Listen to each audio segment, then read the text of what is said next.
6 years of silencing by the Connecticut family courts. She was an international gymnast representing the United States, flourishing under her mother's care when she was taken. And her life was sunk into substance use and self-harm. Now she is flourishing again. So,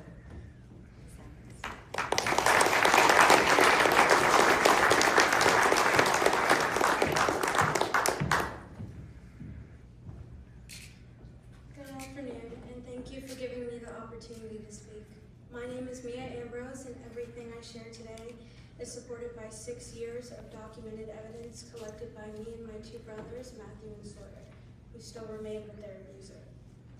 We have waited years to be heard, not only as victims of abuse, but as witnesses to the collusion among court-appointed experts, and how the family court system sacrifices the very children it claims to protect.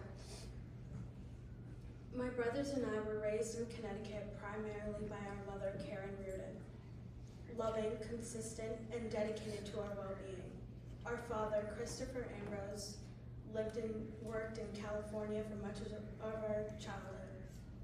At age 4, I lost my hearing in my right ear. This invisible disability taught me to rely on awareness, intuition, and observation, skills that would later help me recognize danger and survive it. On April 24th, 2020, everything changed, based on a fraudulent custody report written by psychologist Jessica Byron Catterley.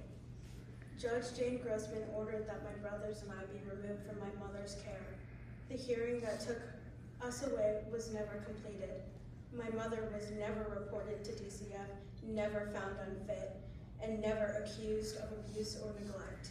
Yet that day, our family was destroyed. We were told we would stay at our father's for the weekend.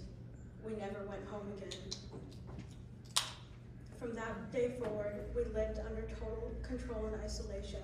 We were cut off from our mother, no visit, no calls, not even her name was allowed to be spoken. We were relocated to a new town and school where no one knew us, no one knew our history, and Chris Ambrose rewrote it.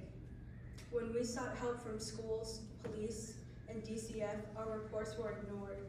False information was entered into records to protect him and discredit us and our mother. The consequences were devastating. Medical and school records show that under his control, we became depressed, anxious, suicidal, and withdrawn. I began self-harming. We missed school, failed classes, and grades went down, and we started turning to drinking, anything to numb the pain. And every sign of abuse was dismissed. In 2021, after my brothers and I reported sexual abuse, a forensic investigation confirmed we were victims, and that all 3 of us were unsafe in our father's home. The multidisciplinary team, including DCF, police, and forensic interviewers, recommended our immediate removal. But within a day, we were forced back to our abuser. The punishment that followed was severe. Because he could have been criminally charged, our phones were confiscated for over a year, and there was no house phone. We were isolated from everyone who cared about us. The abuse and surveillance intensified, and those sworn to protect us stood silent. By 2024, at age 17, I fled his home for the 5th and final time. I left with nothing, no ID, no money, no belongings, but I knew staying meant not surviving. When I turned 18,